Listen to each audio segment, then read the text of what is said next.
Hans Asperger noted that we regularly find a disturbance of active attention in autistic children, and subsequent studies have suggested that at least 75% of children with Asperger syndrome also have a profile of learning abilities indicative of an additional diagnosis of attention deficit disorder. This is in accordance with my history, and I was diagnosed with ADHD in grade 6, years before my diagnosis with Asperger's syndrome in second year university. So I'm going to go into a little more depth about what happened with that whole escapade of ADHD and the various medications I tried. So basically, in school, I wasn't doing very well. My attention span for subjects I didn't like was basically nil, and I would daydream a lot. But now I'm not sure if it was daydreaming, because when I learn, I tend to not look at the teacher. So I also think that maybe it can give the impression that I'm not absorbing information, but I really am. But I don't believe that to a complete extent, because my attention span was definitely lacking. I was in my head a lot, thinking about different things. Um, it generally revolved around my interest. It wasn't just directionless daydreaming. It was really being keen on a certain thing. Like I had a friend that brought a really cool watch to school, and I was fascinated by it, and I really wanted it. So for, I don't know, a week or for the rest of the year, I'd always imagine me having this watch, and I would ask him to bring the watch to school many times. And whenever we were in that class or I saw him, I didn't really acknowledge him as a person. He was just the guy that had the cool watch. So that took up my mental traffic more than concentrating on what the teacher was saying. So I didn't do so well. Um, the only time, one of the times I did do well is when there was a prize at the end. So this teacher had a pen with buttons in the back, and it made it look like the happy face on the pen was boxing, like it had the boxing gloves that shot out. There are many pens like that. So at the beginning of the year, she says, the best student in the class will get this pen, and she puts it in a drawer. And I remember what drawer it was in. And so as the year went on, I mean, I didn't say anything, but I remember every day that in the back of my head that I'm getting that pen. I didn't really care about anything else, but I feel like the class went okay because of that. And then the last class at the end of the school year, she says goodbye to us and doesn't say anything about the pen. And so I leave the room kind of annoyed. But after later in the day, when all the class was done and I was officially leaving school for summer, I went into her classroom and I reminded her about the pen. And she says, I don't even remember where I don't even remember where it is. And I showed her. I said, it's in that drawer. And I wasn't the best in the class, but I was basically demanding that I had the pen. I'm getting that pen. I don't care. I've been waiting a whole school year for that pen. You're giving me that pen. And I got the pen, and just, that's it. Like, okay, screw off. That's all I need you for. I got my pen. I'm happy now. So yeah, I like, I was really keen on objects. And the only time I really did well was in science class. I really excelled. I was always the top of my class in science. Because that was one case where my interests overlapped with the curriculum material. And I was a bit of a show-off in science class, a bit of a know-it-all. I bought lots of science experiment books when I was a kid, so and I absorbed them like candy. And so I basically knew all the experiments. So when I walked into the room, the science classroom, there would be objects at the front of the class on a table and those would be the experiments we were doing that day. And I used to like get one of the objects. I knew exactly what we were doing. Like I knew the experiment we were doing. So I was like sitting in my seat while she's doing the experiments, and I'm like yes, this is awesome, great. Like I was, and then when questions came around, she didn't even need to start the question, just a couple of words, and I knew the answer. Like it, and I know it works like this and this and this. I mean, I didn't look at the kids' responses, but I'm sure that they were rolling their eyes. Like people don't really like a show off. At the time, I didn't really pick up on this. It probably led to some teasing and bullying because I was in class. I didn't really care at the time, but it was kind of uncomfortable. But yeah, people didn't like know-it-alls, but I didn't really care. I knew the answers, and I was so excited to talk about the stuff and to demonstrate that I knew it. That I wasn't nothing was going to stop me. And that was some of the only praise I got. Right in the other classes, I was constantly being labeled as inattentive, and all these other bad things. So I kind of craved compliments in science class. That was the only venue where someone says, good, like you know your stuff. But like I said, the majority of the schoolwork, I wasn't so keen on it. So I got really, really depressed, and I spoke in my previous video. I'm not going to go into detail, but I went to a psychiatrist, and they diagnosed me with ADD, the inattentive type, not ADHD, the hyperactive type. The inattentive type is kind of daydreamy. They're not hyperactive. They're just, they're quiet in the background and they don't concentrate well. So I was diagnosed with ADD, and I was put on 30 milligrams of dexedrine. But with the dexedrine, we started at a low dose and slowly titrated up.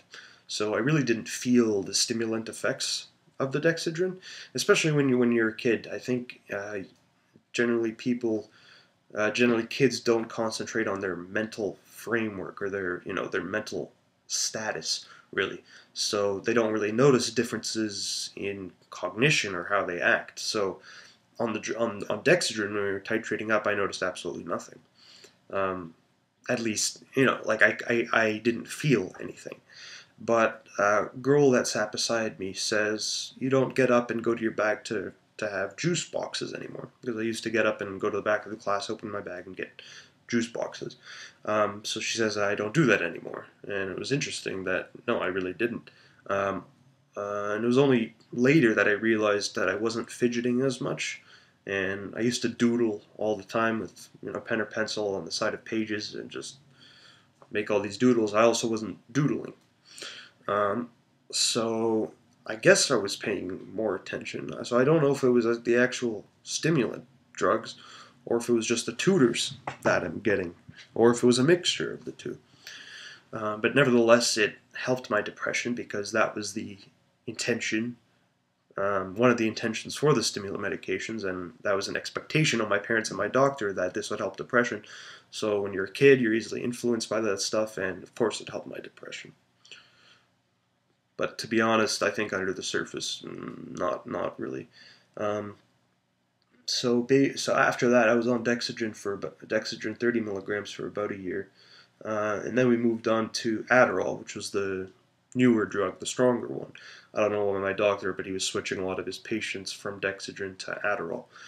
So dexedrine, dex is the right-handed side of amphetamine, and Adderall is a mixture. I think it's 40% levoamphetamine and 60% dextroamphetamine. Well, there's some percentage, but it's a mixture of the two different forms of amphetamine. One's the right-handed amphetamine, dextroamphetamine, and one's the left-handed molecule, the levoamphetamine. I think these two compounds or forms of amphetamine have different actions in the brain. I don't know if they bind to certain dopamine receptors in different areas of the brain, but it's generally thought to believe that Adderall has more of a broader, stronger action on the dopamine system and on attention. It's a stronger med. So from 30 milligrams of dexedrine, I went to 20 milligrams of Adderall. Once again, I noticed absolutely nothing in my state of mind besides the whole doodling thing. So I was on that for, let's say, about 3 years. And I went to camp and I took it daily at camp. So even though I wasn't in school, and learning things. Really, I was taking it on weekends. I was taking it daily, regardless if I was learning something or not. And I'm not too sure why. I don't know. My parents must have seen something that I really didn't see. I don't know if I was daydreaming or just not being engaged in anything, but there was a reason for me to stay on it.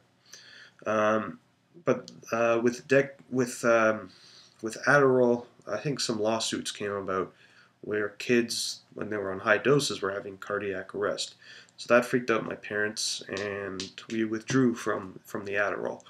Um, my doctor still had a source of Adderall, and he says, do you still want me to write a prescription for it? And we didn't, so I stopped the Adderall then. I noticed my doodling came back right away. Um, and so this went on for a while. So let's say by the end of grade 8, I was off of it. I think my parents wanted me to. So after the lawsuits were all clear, and my doctor reassured us that I wasn't on a crazy dose. Um, After that, we wanted. My mom wanted to see how I would react on Adderall again. But the thing is, so I took it one day. But the thing was, I didn't titrate up to 20 milligrams. I didn't titrate up over a week or whatever it was. I just took 20 milligrams right away. And I felt like absolute shit. I mean, I know people who abuse speed, which is really just amphetamines derivatives or amphetamine itself. People could abuse Adderall, they could snort it, they could do it whatever they want with it, and they get a stimulant effect from it, and it's pleasurable for them. But when you're a kid and you're not looking for that kind of high, you just feel like absolute crap. Your heart is racing, and you're just agitated, and you'll see sparkly stars in your vision. You just feel like it's just not a good thing. It totally caught me by surprise, and I'm just sitting downstairs at the computer, and my heart is just racing. It's just no, way too racy. I don't even remember if I was concentrating on things, but just the effect of not titrating up and just taking 20 milligrams right away just threw me totally off, and I hated it. I never wanted to go back on it. Um, so I went. I was a couple of years med free. Then in first year university, I started getting depressed again. The social anxiety was pretty bad. And I was going to my doctor, and he says, "You seemed a lot happier on ADHD medication. Um, you know, so do you want to try something?" And I said, I don't want an amphetamine-based psychostimulant. So he said, "Well, there's a non-amphetamine-based med called Strattera or atomoxetine, and it doesn't affect the dopamine. It affects norepinephrine. It's a pure norepinephrine reuptake inhibitor." And I was on it for a while, and it felt pretty good being on it. It was a lot smoother than an amphetamine based thing. Um, it caused nausea, and eventually I stopped it in third year university because it made you take mandatory naps. Like I would be studying, and I would need to close my eyes for about 10 minutes. And within those 10 minutes, I kind of recharged a bit, and I could wake up and study again. It was a good med, but just those napping side effects and just being dopey all the time, I didn't like it. It might not be that way for everyone, because at the time, and still now, I take Remeron or mirtazapine, which makes you drowsy like crazy. So I'm probably really sensitive to any med that would cause additional drowsiness. But Strattera 100 milligrams was great. But yeah, like I said, I went off of it, or I thought it was losing its effectiveness. So I noticed that there was this new amphetamine-based drug. I wanted to try it again. I wanted to titrate up slowly and see if I could go back on amphetamines. There's a new amphetamine drug called Vyvanse, or lisdexamphetamine. So this is basically dexedrine, but the dexedrine molecule is attached to an amino acid, lysine. So basically, I think this has two intentions. First of all, it needs to go through your digestive tract for your digestive tract to actually break off that lysine and free the dextroamphetamine to go into your system and work. So you have to ingest it. You can inject it. If you inject it, you don't have that digestive enzyme that'll break off the lysine. And when dextroamphetamine is combined to the lysine, it doesn't do anything in your brain. It's like, it's like you're taking a key and you're just putting silly putty all over the key and you're trying to open a lock like that. It's not going to work. So you need to take it and digest the silly putty first so you have the free key, basically like that. So two intentions. The first one is that people can't abuse it in strange ways. They can't sniff it. They can't inject it. And I think the second intention is kind of a time release effect. It's not free dextroamphetamine. It has another pathway. It needs to go and it needs to be broken down by your digestive system before it could work. So I think it actually it's kind of a time release. This Vyvanse. So I was on it for a while. I went from 20 milligrams up to, so it comes in 20s, 30s, 40s. 20s, 30s. 50s, I believe, and then in the US they have 70s. Correct me if I'm wrong, but anyway, I was up to about 50, and I thought it was working, but it did some weird things to me. I felt yucky at the end of the day. It was dirty. It was, I was concentrating on things, but on the wrong things. I was even more consumed at the interest. Like when I was at my computer and doing things, like my jaw would be clenched and I would be like really, really intense, just like this, and I'll be sitting and I'll just being like, what are you doing? Just like move back, like calm down, and there was this one period. This was almost like I was psychotic. So I was really interested in wireless internet testing at the time. I was really interested in I forget what the program's called, something Shark. But basically, what it does is it'll intercept wireless packets in the air. So if you have your laptop with the wireless card in it and you turn on this program, it'll basically intercept all the communications that your computer is requesting from the internet or internet service provider, and also the packets that the internet service provider is giving to you. So there are many, many different packets. There are beacon packets. There are get packets. A get packet is, let's say you type something into Google and you press enter, you're requesting something. So with that get packet, you could open it up in the program and you could see what you requested. And you could also see that it requested some crazy URL from Google. But it's crazy. You open the program and hundreds and hundreds of packets are going by really fast. You have to pause it to actually analyze it. But if you go into something called promiscuous mode, it'll intercept other people's packets. So I went into Second Cup, and I was curious, and I opened this program, and I put it in promiscuous mode, and I was recording everyone's packets in the room. So, if there's a Mac laptop, I'm seeing the laptop's names, like so-and-so's MacBook Pro. I'm seeing all those names. I'm seeing a lot of Facebook requests. And since so many packets come at once, you can't keep up with them. So the program offers you a filter. So I looked online for a filter, a text filter, so that only filters requests that have text in them. So I see what people are typing on their instant messenger. So I go in Google, I find that code that gives you a text filter, and I type it into the program. And I'm looking through people's messengers. And, it was more of an intriguing thing. Like, I'm not spying or anything. Like, I'm not going to do anything with the information. But if you're on an unsecured network, it's really easy.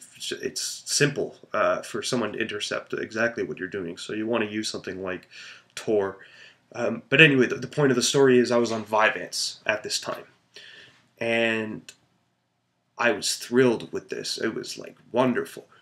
And, you know, I was going like nuts, like sitting at my computer, like, ooh, like, wow, look at him doing. Creepy. And basically, the internet service providers that provide the wireless in that second cup started writing messages to each other saying, we're finding a computer that it's in promiscuous mode, and the computer name is whatever, whatever it is. They named my computer, you know, MacBook Pro, whatever. And I got freaked out because I was intercepting their messages that they were sending, talking about me through the through this Shark program, and I got freaked out. I closed the program right away.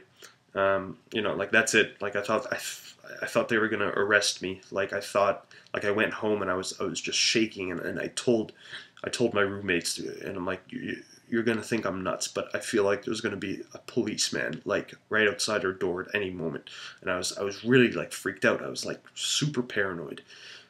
So I opened up the program back on my computer while I was on the home network, and I open it up, and the text filter's still going, and I'm getting messages, and the messages are still from this internet service provider.